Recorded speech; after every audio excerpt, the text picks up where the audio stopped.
নমস্কার বন্ধুরা, আজকে শেয়ার করব পাঁপড় দিয়ে নিরামিষ দারুণ একটা টেস্টি রেসিপি।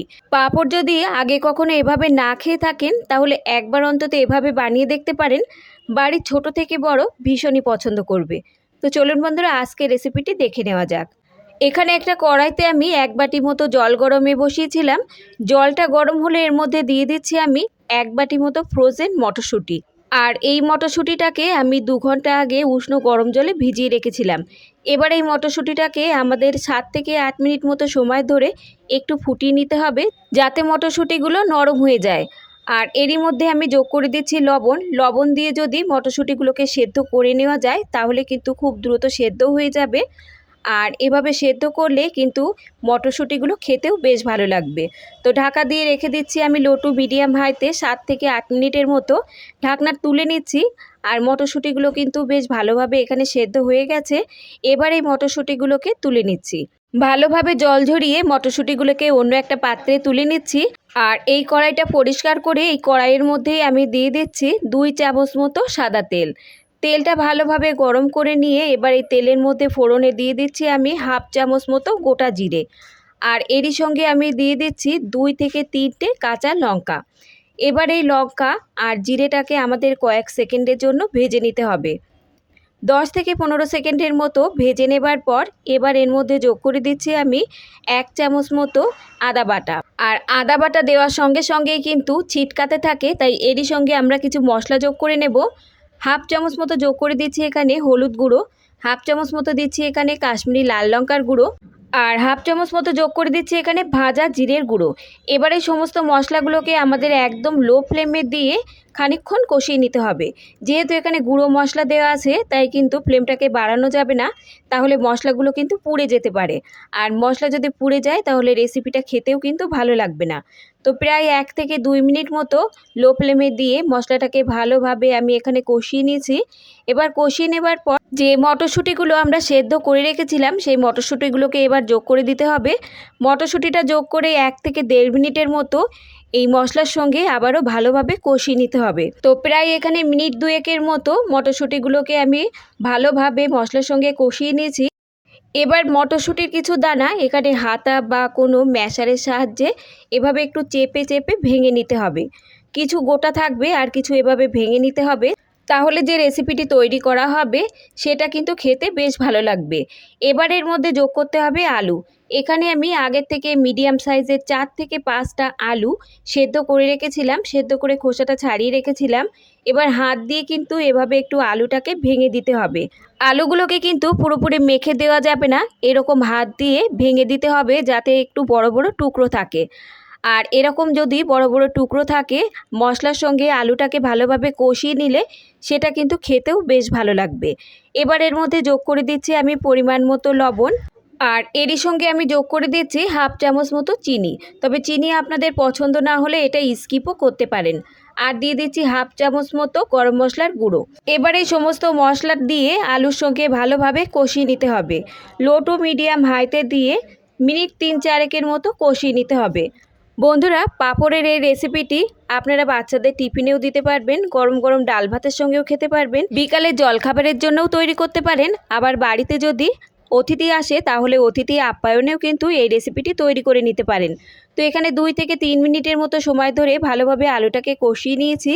এবার এই আলুটাকে আমি অন্য একটা পাত্রে নামিয়ে নিচ্ছি। আর এবার এই আলুর পুরটাকে আমাদের পুরোপুরি ভালোভাবে ঠান্ডা করে নিতে হবে। তো আলুর পুরটা এখানে ঠান্ডা হতে লাগুক। আর অন্যদিকে আমি এবার একটা নিয়ে নিচ্ছি মিক্সিং বোল। এবার আমি এর মধ্যে নিয়ে নিচ্ছি 1/2 বাটি মতো বেসন। পরিমাণে আছে এখানে 50 গ্রাম মতো বেসন। এবার এই বেসনটাকে আমাদের চেলে নিতে হবে। আর বেসন যদি এভাবে চেলে নেওয়া যায় তাহলে বেসনের মধ্যে যে দলা ভাব সেটা কিন্তু থাকবে না। আর বেসনটা চেলে নেওয়ার পর অল্প অল্প জল দিয়ে একটা গাঢ় ব্যাটার এখানে রেডি করে নিতে হবে। তো দেখতেই পাচ্ছেন বেসনটা চেলে নেওয়ার ফলে যে দলা ভাব সেটা কিন্তু আর নেই, আর ব্যাটারটাও কিন্তু স্মুথ তৈরি হবে। এবার এই বেসনের মধ্যে যোগ করে দিচ্ছি সামান্য একটু লবণ। আর এই বেসনের মধ্যে আর কিন্তু কোনো রকম মশলা যাবে না, সামান্য একটু লবণ আর জল দিয়ে একটা গাঢ় ব্যাটার রেডি করে নিতে হবে। আর জলটা কিন্তু প্রথমে একেবারে বেশি দেবেন না, তাহলে ব্যাটারটা যদি পাতলা হয়ে যায় তাহলে রেসিপিটি তৈরি করতে কিন্তু অসুবিধা হবে। এবার আমি দেখিয়ে দিচ্ছি যে ব্যাটারটা কেমন তৈরি হবে। ব্যাটারটা কিন্তু ঠিক এরকম ঘনত্ব রাখতে হবে, এর থেকে কিন্তু পাতলা করা যাবে না। তো ব্যাটারটা আমার এখানে একদমই রেডি। এবার আমি এই ব্যাটারটাকে সাইডে রেখে দিচ্ছি। এবার আমি অন্যদিকে নিয়ে নিচ্ছি এখানে 7 থেকে 8টা পাঁপড়। আপনারা যে পরিমাণ তৈরি করবেন সেই পরিমাণ অনুযায়ী এখানে পাঁপড়টা নিয়ে নেবেন। আর সবার প্রথমে এবার এই পাঁপড়টাকে আমাদের একটু ভিজিয়ে নিতে হবে। তো পাঁপড়টাকে ভিজিয়ে নেওয়ার জন্য একটা পাত্রে আমি এখানে জল নিয়েছি। আর এই জলের মধ্যে পাঁপড়টাকে কিন্তু খুব বেশি সময় ভিজিয়ে রাখা যাবে না, তাহলে কিন্তু পাঁপড় একদমই নরম হয়ে যাবে আর রেসিপিটি তৈরি করা যাবে না। তো পাঁপড় দিয়ে শুধুমাত্র জলের মধ্যে উল্টে পাল্টে দিয়ে এভাবে তুলে নিতে হবে। আর পাঁপড় একসঙ্গে কিন্তু অনেকগুলো ভিজিয়েও রাখা যাবে না, একসঙ্গে ভিজিয়ে রাখলে পাঁপড়গুলো কিন্তু নরম হয়ে নষ্ট হয়ে যাবে। তাই এভাবে 1 থেকে 2টো ভিজাতে হবে আর রেসিপিটি তৈরি করে নিতে হবে। তো এখানে আমি একটা পাঁপড় ভিজিয়ে নিয়েছি আর ভেজানোর পর এভাবে ভালোভাবে জলটাকে ঝরিয়ে নিতে হবে। তো এখানে আমি মোট 2টো পাঁপড় একসঙ্গে ভিজিয়ে নিয়ে একটা প্লেটে তুলে নিচ্ছি। ভেজানো পাঁপড় থেকে এবার একটা পাঁপড় অন্য আর একটা প্লেটে আমি নিয়ে নিচ্ছি। আর যে বেসনের ব্যাটারটা আমরা রেডি করে নিয়েছিলাম সেই বেসনের ব্যাটার থেকে 1 থেকে 1.5 চামচ মতো বেসন এবার এই পাঁপড়ের উপরে এভাবে ভালোভাবে চারিপাশে লাগিয়ে দিতে হবে।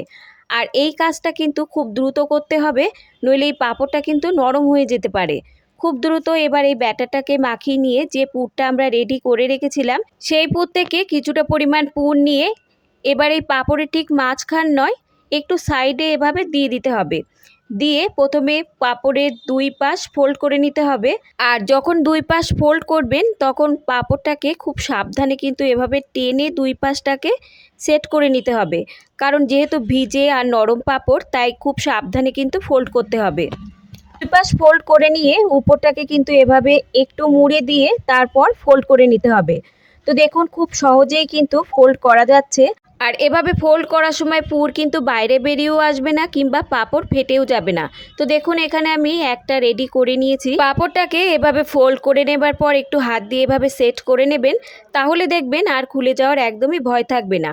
আর যেহেতু ভিতরে বেসনের ব্যাটার দেওয়া আছে তাই কিন্তু এমনিতেও আর খুলবে না। তো দেখতেই পাচ্ছেন একটা আমি এখানে রেডি করে নিয়েছি আর বাকিগুলোকেও একইভাবে রেডি করে নিতে হবে।